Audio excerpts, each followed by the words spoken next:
নাচতে নাচতে রাস্তায় কেক বিক্রি করছেন সাইফ, চোখে সানগ্লাস, গলায় হেডফোন আর হাতে কেকের ট্রে। মানুষ থেমে যাচ্ছে, কেউ কেক কিনছে, কেউ বাবা নাচ দেখেই হাসি মুখে দিয়ে যাচ্ছেন কেকের দাম।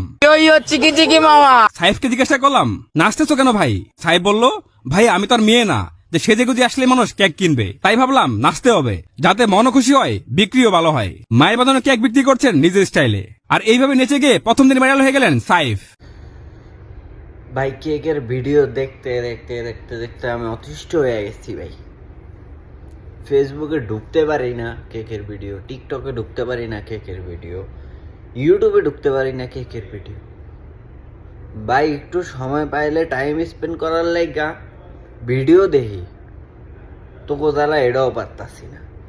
কি একটা অবস্থা, বান্দরের মতন, কুমিরের মতন। এই যে এই পোলাটা যে নাচতা আছে, হালার দেহটা হইলো এই, আর নাসিকের কি যে কইতাম ভাই। বাংলাদেশ একমাত্র দেশ, গোবররাও যদি কিছু একটা কইরা দেয়, ভাজি মাজি কইরা কোনোভাবে ভাইরাল হইলে ওই গোবরটাও খাইব। মানে ভাইরাল হইছে যে যেমনে পারতাছে এমনি। আর ভাইরাল যারা করে ভাই, অগরে আমি কইতে চাই ভাই, খেয়া দেয় কি কাম নেই, ভালো কিছু ভাইরাল কর। কি জলস্থির মতন এরম করে, কি রে ভাই এটা কি?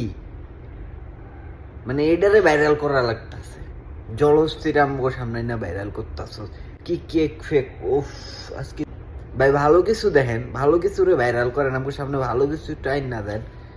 কি মিয়া কেক ফেক এসব মিয়া ভিডিও ভাইরাল করে মিয়া হুদ দেয়, টাইমটা নষ্ট করেন, টাইমটা কাজে খাটান মিয়া। এর লেগে তো আপনি মিয়া বেকার, আপনার কোনো কাম কাজ নাই, আপনার ব্যাংক অ্যাকাউন্টে কোনো টাকা পয়সা নেই, বিকাশে কোনো টাকা নেই মিয়া।